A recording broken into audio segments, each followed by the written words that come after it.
ইন্টারভিউতে বিস্ফোরক তথ্য ফাঁস করলেন অজিত পাওয়ার। ইতিমধ্যে ইন্টারভিউতে বিস্ফোরক তথ্য ফাঁস করেছেন তিনি।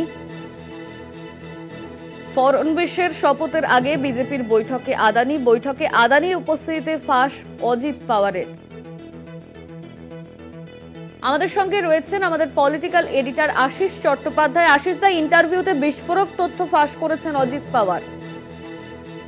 দেখো, এই অভিযোগ অনেকদিন ধরেই ছিল, কিন্তু অজিত পাওয়ার অবশেষে তার ঝোলা থেকে বেড়াল বেরিয়ে পড়েছে। কিছু প্রশ্নের উত্তরে তিনি নিজেকে সামলাতে না পেরে বলে ফেলেছেন যে 2019 সালে যে দল ভাঙানোর খেলা হয়েছিল সেই খেলায় যুক্ত ছিলেন দুজন বড় বড় ব্যক্তিত্ব।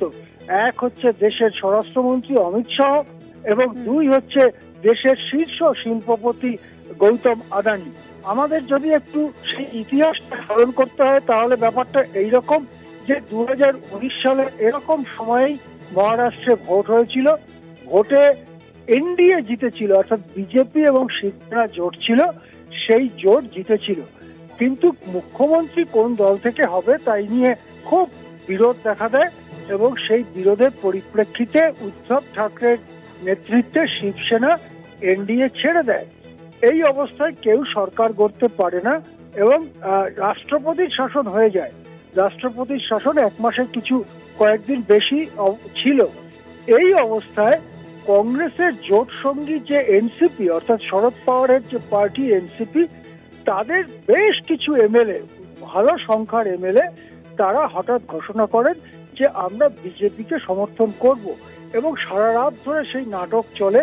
সেই নাটকের পরিপ্রেক্ষিতে ভোর রাতে 3টে সাড়ে 3টে নাগাদ দেখা যায় যে বিজেপি নেতা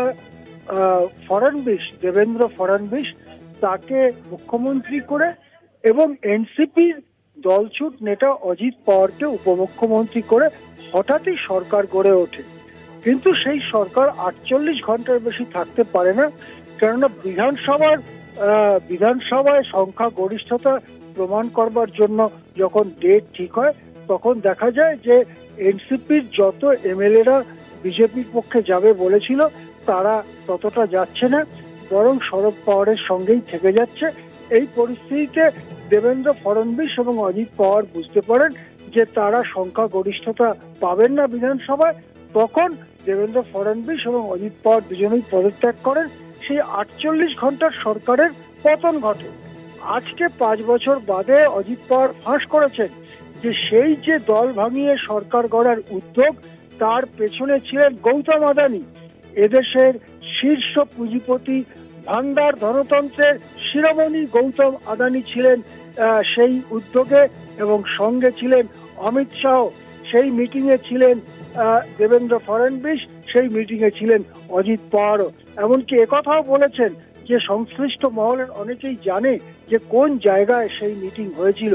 সুতরাং বারবার যে অভিযোগ করা হচ্ছে যে বিজেপির হয়ে আজকে টাকা ছড়িয়ে রাজনীতিকে কিনে নিতে চাইছে আদানির মতো কিছু শিল্প গোষ্ঠী, সেই কথার শিলমোহর পড়ল অজিত পাওয়ারের এই বক্তব্যে এবং আমরা শুনে চমকে উঠলাম যে সরকার ভাঙা গড়ার খেলায়, পার্টি ভাঙা গড়ার খেলায় কিভাবে দেশের শীর্ষ শিল্পপতি সে গোপন মিটিং এ থাকছে এবং তার মধ্যে দিয়ে সরকার গড়ে উঠছে, সরকার ভাঙছে।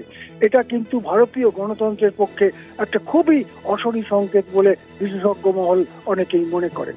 হ্যাঁ, ধন্যবাদ আপনাকে। আমাদের সঙ্গে ফোন লাইনে ছিলেন আমাদের পলিটিক্যাল এডিটর আশিস চট্টোপাধ্যায়।